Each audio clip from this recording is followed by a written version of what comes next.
Pessoal, bom dia. Vamos dar continuidade ao conteúdo nosso, né, de filos, dos filos do reino animal.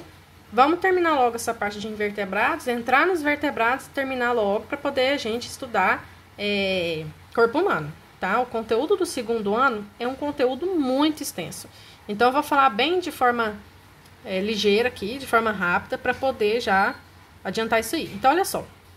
Isso aqui é o artrópode, representado pelo inseto, pela classe dos insetos. O sistema respiratório é o que? Traqueal, né? Um sistema respiratório traqueal, em que o oxigênio entra por buraquinhos presente no abdômen. O oxigênio entra, vai para a traqueia, da traqueia ele é difundido em todo o corpo do animal. Então, é como se fosse umas redes, uns fios, entre aspas, que tem ali esparramado no corpo do animal, levando oxigênio para ele. Então, esse aqui é um sistema respiratório traqueal, certo? A gente vai ter o sistema respiratório dentro dos artrópodes, do filo dos artrópodes, dependendo de onde aquele animal está. Porque se for terrestre, ele vai ter um sistema respiratório traqueal, né? Ou filotraqueal, que eu vou explicar. Mas se ele for aquático, se ele for inseto aquático ou se ele for crustáceo, ele vai ter um sistema respiratório branquial. O que significa? Brânquias são essas estruturas aqui, ó, muito feio, né? Diga-se de passagem, esquisitinho, em que a água passa nessas estruturas, né? Essas estruturas aqui conseguem absorver o oxigênio e devolve água sem oxigênio. Então, ela consegue absorver todo o oxigênio que está presente na água, coisa que o pulmão não dá conta. Nós não temos essas estruturas dentro da gente, por isso a gente não pode ficar dentro da água, né? A gente não consegue respirar dentro da água, porque a gente não tem brânquias. A gente morre afogado mesmo, tá? A gente não tem essa capacidade de tirar o oxigênio da água. Então, olha só, vai ter inseto que vai ter respiração branquial, se ele for aquático, ou se ele for crustáceo, como, por exemplo, lagosta, né? Camarão, etc. Vai ser traqueal, se ele for terrestre, né? Eu falei, o ar entra em pequenas estruturas, orifícios, né? E aquilo ali vai ser esparramado ali no corpo do animal por meio das traqueias, do sistema traqueal. E o sistema filotraqueal, que são como se fosse pulmãozinho, que está presente principalmente nos aracnídeos, nas aranhas, né? São pulmãozinhos ali que conseguem fazer uma troca de ar eficiente, tá? A excreção vai ser por meio do túbulo de Malpighi. Esse túbulo de Malpighi aqui, ele cai bastante em provas de vestibular, tá? Túbulos de Malpighi significam túbulos dentro do inseto que é capaz de pegar a hemolinfa, que é como se fosse o sangue dele, capaz de pegar a hemolinfa e tirar da hemolinfa todas as excretas, ou seja, tudo aquilo que não serve para o animal, porque a nossa célula e a célula de todos os animais produzem substância tóxica, que não é útil para a célula, como resultado de reações químicas, né? E aqueles produtos, eles são jogados fora. No nosso caso, a gente joga fora por meio da urina, tá? Os rins, né, conseguem absorver isso aí. E, no caso do inseto, os túbulos de Malpighi que faz essa função. Limpa a hemolinfa, tira as excretas e joga para o sistema digestivo, tá? Para o sistema digestivo no orifício aqui externo, tá? Então, o principal produto de excreta dos insetos é o ácido úrico. O ácido úrico, ele é pouco solúvel em água, então faz com que o animal não perca muita água, ele consegue ficar um tempo sem água, né? Porque ele perde pouca água. Porque o ácido úrico ele não é muito solúvel em água. Então, a água fica e o ácido úrico sai, certo? Quem faz isso? Túbulos de Malpighi. Faz o quê? Limpa a hemolinfa. Joga para fora, principalmente ácido úrico, certo? No caso dos aracnídeos, que são as aranhas, a gente vai ter umas glândulas, chamadas glândulas coxais, que pega a hemolinfa, tira as excretas e joga para fora, tá bom? No caso dos crustáceos, a gente vai ter as glândulas atenais, que pega a hemolinfa, joga para fora a amônia. O produto químico que excreta, né, o resíduo celular ali daquele animal é a amônia, diferente dos insetos e dos aracnídeos, tá bom? Pessoal, vou falar um pouco mais rápido, porque o conteúdo é muito extenso, tá? Dentro dos filos artrópodes, a gente vai ter as classes que eu falei para vocês. Os insetos, né, cigarro, grilo e formiga. Os crustáceos, lagosta, camarão, caranguejo. Os quelicerados, que são as quelíceras, que tem os animais representados com as estruturas de quelíceras, que são as aranhas. A gente vai ter os miriápodes, que são as lacraias e as centopeias, etc. Bom, como a gente reconhece um inseto, né? O inseto ele vai ter o corpo dividido em 3 partes: cabeça, tórax e abdômen, tá? Eles têm 3 pares de pernas, ou seja, 3 pernas para cada lado, tá? E geralmente 2 pares de antena, de asa, na verdade, 2 pares de asa, 1 par de antena aqui na frente, né? 1 par de olho composto, que eu falei pra vocês. Eles vão ter as peças bucais aparentes aqui na mandíbula, né? E vai ser a excreção realizada por túbulos de Malpighi, certo? Então, isso aí é a característica dos insetos. O filo artrópode, ele vai ter 3 tipos de desenvolvimento. Geralmente, essas palavras aqui também aparecem nos vestibulares, nas questões aí, nas provas externas.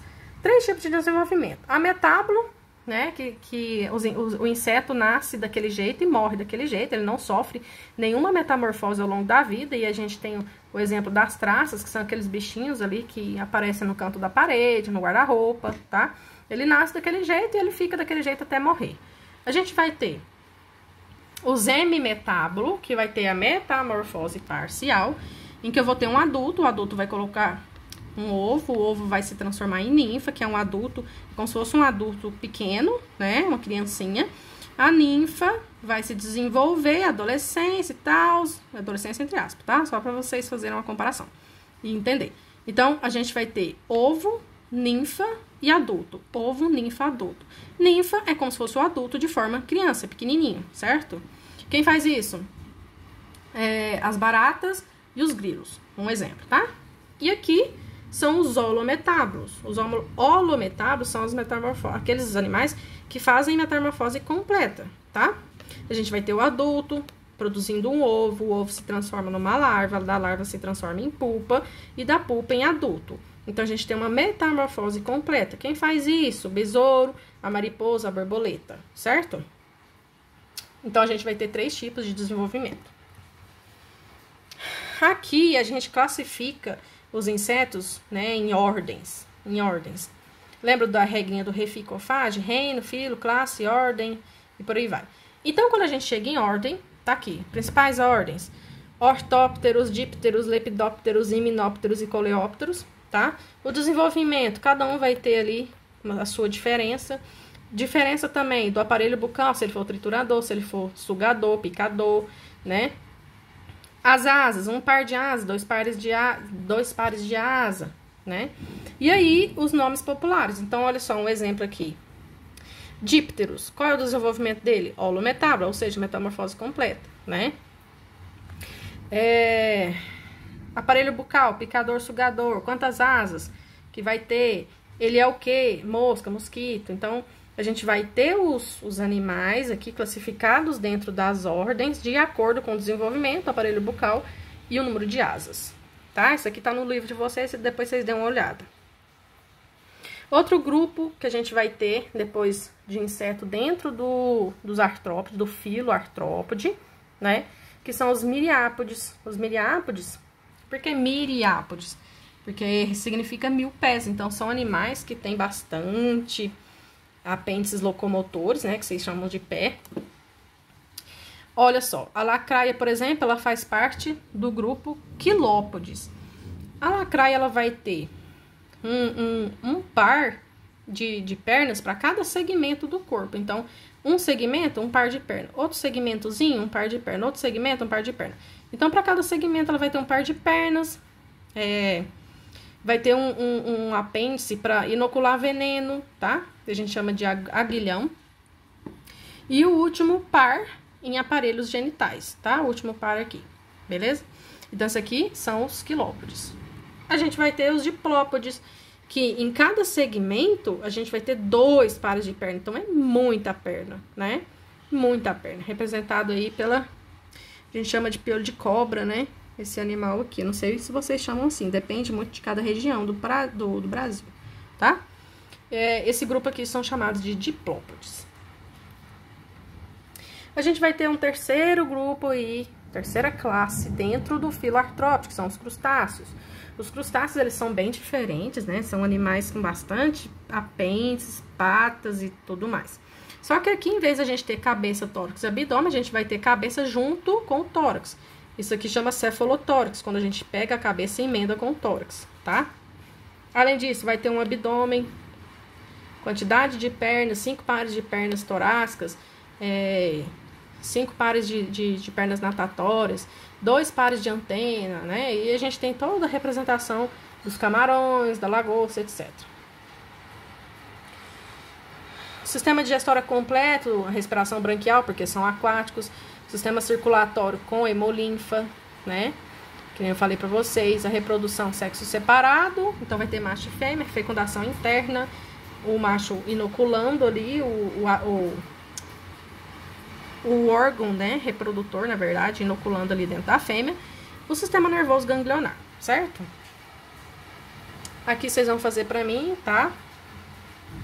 Os quelicerados. Quelicerados são outra classe dentro do filo artrópode, então é um outro grupo dentro do filo artrópode, tá? Os quelicerados são as aranhas. O que as aranhas têm de diferente? Elas vão ter as quelíceras. Se você pegar essa cabecinha dela e erguer pra cima, elas vão ter as quelíceras, tá?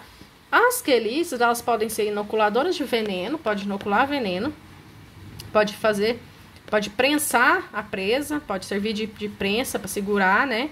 E pode servir de perfurante, como por exemplo os carrapatos. Então, nesse grupo aqui, a gente vai ter as aranhas e vai ter os carrapatos, tá? Além disso, elas vão ter o pedipalpos, que são essas estruturas, essas perninhas aqui diferenciadas, né? Os pedipalpos, eles auxiliam as quelíceras, tá? Então, ele vai auxiliar as quelíceras aqui. Então, esses são os quelicerados, representados pela aranha, escorpião, geralmente venenosos, né? A maioria dos representantes. E pelos carrapatos, que são sugadores. Então, a gente tem aqui os principais grupos, que eu falei pra vocês, inseto, crustáceo, quelicerados, pertencente ao filo artrópode. Os equinodermos, ó, o que a gente falou já? Porífero, quinidário, plateuminto, que são os vermes que causam doença, nematódio, que são as lombrigas, anelídeos, são minhocas e sanguessuga, molusco, né? Artrópodes e equinodermos. Os equinodermos, oh meu Deus, os equinodermos, eles são os grupos de invertebrados mais parecidos com os vertebrados. Por quê? Porque eles são deuterostômios. O que isso significa? Que quando eles estão em desenvolvimento dentro da estrutura reprodutora da mãe, quando eles estão em desenvolvimento embrionário, o ânus vai surgir primeiro que a boca, tá? Igualzinho os vertebrados. Então, ele é o filo mais evoluído, né? Mais próximos aos vertebrados, tá? Aqui, ó, é o último, tá? Por que ele é mais próximo aos vertebrados? Porque eles são deuterostômios, tá? No desenvolvimento embrionário, o ânus surge primeiro que a boca. Além disso, são triblástico, possui 3 camadas de células quando eles estão em desenvolvimento embrionário, igualzinho os vertebrados. São celomados, igualzinho os vertebrados. Exclusivamente marinho, sistema nervoso de gânglios, né? O sistema nervoso é bem primitivo ainda, apesar dele parecer com a gente, né? Em algumas características. Eles não possuem um sistema ambulacrário, que são canais, né? Como se fosse canais, uns túbulos que a água circula dentro aqui, ó, faz com que o animal se movimente. Então, o único que tem sistema ambulacrário é ele. Quando falar sistema ambulacrário, pode associar com equinodermos, certo? E uma característica deles também, alta capacidade de regeneração deles e dos plateumintos, né? Quem lembra? Quando o vídeo lá do cara cortando lá e regenerando, enfim. Esse aqui é o último filo dos invertebrados, a gente estudou todos os invertebrados até agora, tá? A gente vai passar agora pros vertebrados, pra gente finalmente terminar isso aí. O vídeo ficou um pouco longo, mas foi preciso, tá? Pra gente poder terminar logo essa questão aí, certo? Aí na próxima aula eu vou explicar isso aqui, que são as características evolutivas dentro dos grupos, dos invertebrados, até chegar nos vertebrados, que é o que a gente vai falar na próxima aula, certo? Beijo, até mais!